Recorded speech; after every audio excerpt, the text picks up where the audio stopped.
So, quick heads up before we get into this, I am not a lifelong Star Wars expert.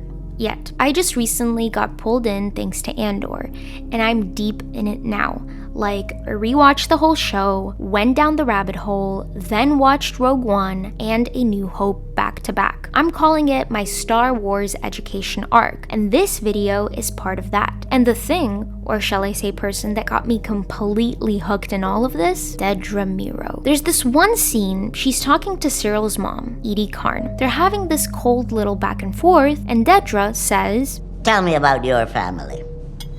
I don't have one. My parents were criminals. They were arrested when I was 3.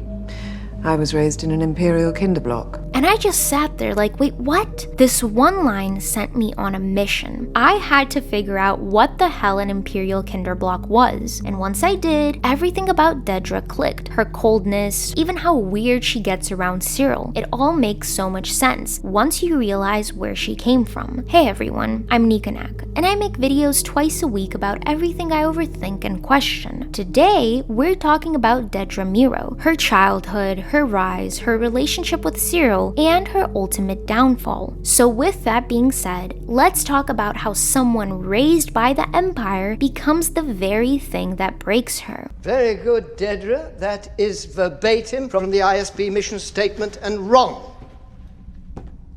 Now, before she was ISB Supervisor Meero, before the torture rooms and power plays, Dedra was just another kid swallowed up by the Empire's system. Born on Coruscant, her parents were labeled criminals, which could honestly mean anything under Imperial law, and taken away when she was 3. No explanation, no goodbyes, no family, just Dedra dropped into what the Empire called an Imperial kinderblock. Now, what is that exactly? Well, basically, it's state-run indoctrination with a friendly name. Kinderblocks were part of the Sub-Adult Group, a branch of the Commission for the Preservation of the New Order, the Empire's propaganda machine. Their job? Turn orphans into perfect little bureaucrats. Not stormtroopers, not soldiers, just obedient, emotionally stunted, Empire-first rule followers.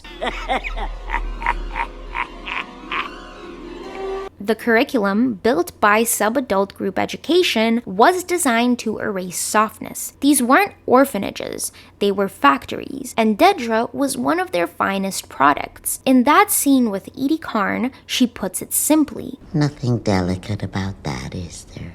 We had everything we needed. Except a mother's love. We didn't know what we were missing. And that last line really hit me hard. It was cold, calculated conditioning, disguised as structure.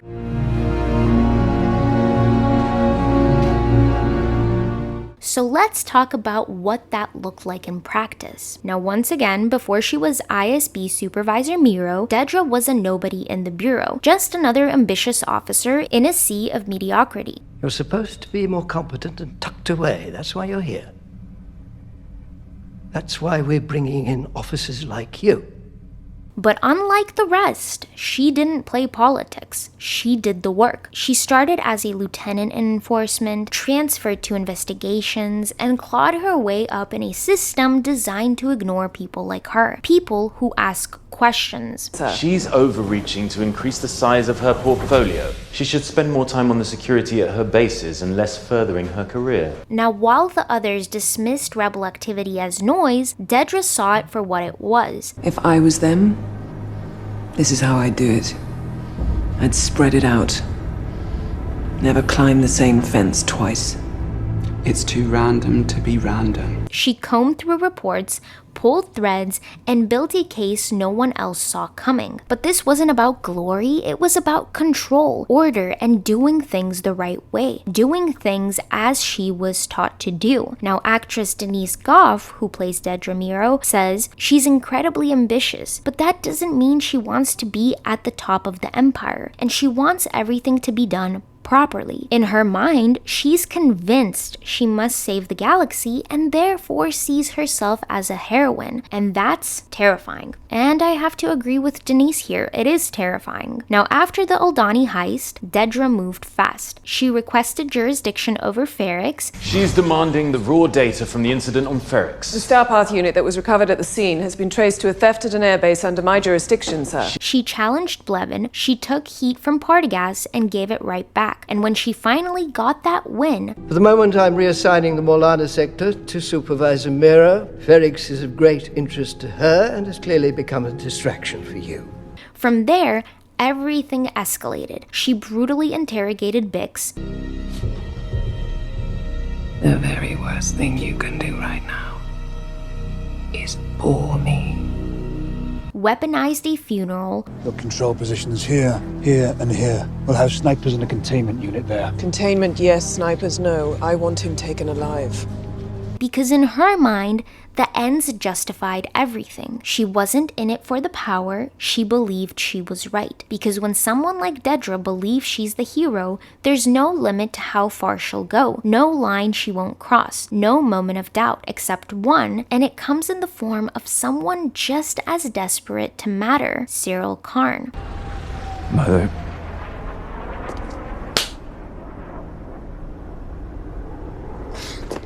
Syril and Dedra weren't lovers in the traditional sense. They were reflections of each other, both obsessed with control, both obsessed with Cassie and Andor, and both convinced they were the only ones seeing the truth. I could have you arrested, you're aware of that. I want what you want. I sense it. I know it. You're out of your mind. And when Ferrix erupted and Syril saved Dedra from being ripped apart by the mob, that obsession twisted into something new. You! How? You were in trouble. By the time season 2 opens, they're living together. Professionally, they're rising. Personally, they're cooperating, sharing space, but not warmth. Dedra moved Syril to Ghorman with a purpose. Use him to infiltrate a potential rebel cell. He thought it was trust, but it was actually strategy. Dedra didn't need a partner. She needed a tool. Syril didn't care. He was finally wanted by someone he idolized. And for a while, it worked. Of course, until it didn't. What are we doing here? Following orders. How long have you known about all this? Syril eventually figured out what Dedra had done, how she manipulated the Ghorman situation to create violence and justify occupation, and for the first time he cracked. But it didn't matter, it was too late. During the massacre, he spotted Andor and went for him, and then... Who are you? All of that obsession for nothing? I mean, I guess deserved. He was killed moments later by one of the rebels. Dedra survived, again, but barely. And for once, she broke.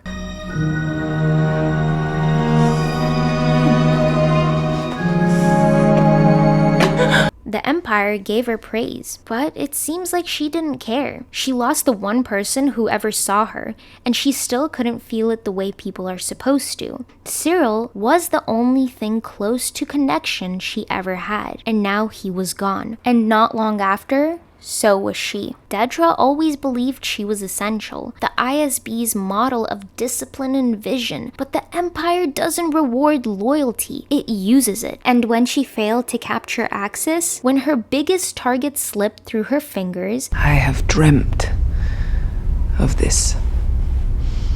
Too many versions to remember.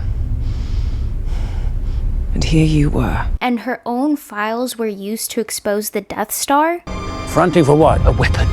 Orson Krennic's been building a secret weapon for over a decade. it didn't matter how many rebels she caught, how many hours she worked, or how many bodies she left behind. Only whether you deliver, and Dedra didn't. We need agents at every transit point we can cover. We'll do our best to carry on without you. So, she got arrested. Quietly, no ceremony, no room to plead her case, and that is the system she spent her life upholding. There's no space for humanity, even in its enforcers. Her reward for years of absolute loyalty? A prison sentence, most likely indefinite, possibly on Narkina 5, where prisoners work until they die, building the very weapon she once helped secure.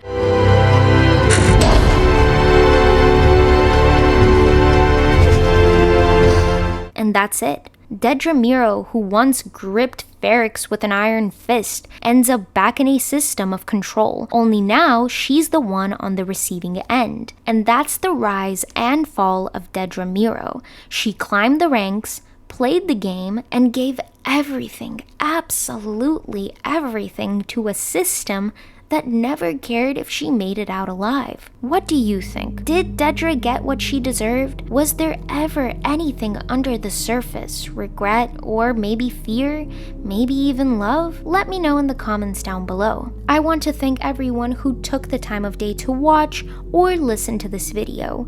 And now remember, the important thing is to never ever stop questioning. Even me, and even the Empire. Till next time.